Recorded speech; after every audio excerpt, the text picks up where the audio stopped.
Tech దిగ్గజం Google భారతదేశంలోని Android వినియోగదారుల కోసం అత్యంత కీలకమైన ఎమర్జెన్సీ లొకేషన్ సర్వీస్ ఏఎల్ఎస్ను ప్రారంభించింది.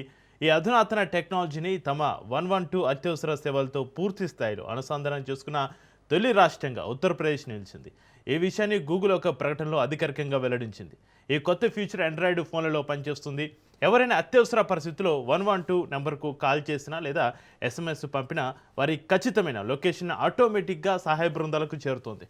ఇందుకోసం ఫోన్లోని జీపీఎస్, వైఫై, మొబైల్ నెట్వర్క్ సిగ్నల్స్ను ఉపయోగించుకుంటుంది. దీనివల్ల దాదాపు 50 మీటర్ల ఖచ్చితత్వంతో బాధితులు ఎక్కడున్నారో గుర్తించడం సాధ్యమవుతుంది.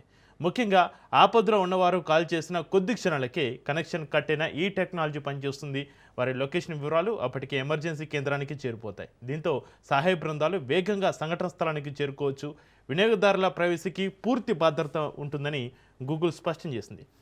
కేవలం ఎమర్జెన్సీ కాల్ చేసినప్పుడు మాత్రమే ఈ ఫీచర్ యాక్టివేట్ అవుతుందని, లొకేషన్ వివరాలు నేరుగా సహాయ కేంద్రానికి వెళ్తాయని గూగుల్ ఈ డేటా సేకరించడం కానీ స్టోరేజ్లో సేవ్ చేయడం కానీ చేయదని తెలిపింది. ఈ సర్వీస్ కోసం ఎలాంటి ప్రత్యేక యాప్స్ లేదా హార్డ్వేర్ అవసరం లేదు. ఆండ్రాయిడ్ 6.0 లేదా ఆ తర్వాతి వర్షన్ ఉన్న అన్ని ఫోన్లోనూ ఇది ఉచితంగా పనిచేస్తుంది. ఇక ఉత్తరప్రదేశ్లో పూర్తి స్థాయిలో ప్రారంభించడానికి ముందు కొన్ని నెలల పాటు పైలట్ ప్రాజెక్టును విజయవంతంగా పరీక్షించారు. ఈ సమయంలో సుమారు 2 కోట్ల ఎమర్జెన్సీ కాల్స్, ఎస్ఎంఎస్లకు ఈ ఫీచర్ ద్వారా లొకేషన్స్ను ఖచ్చితంగా గుర్తించారు.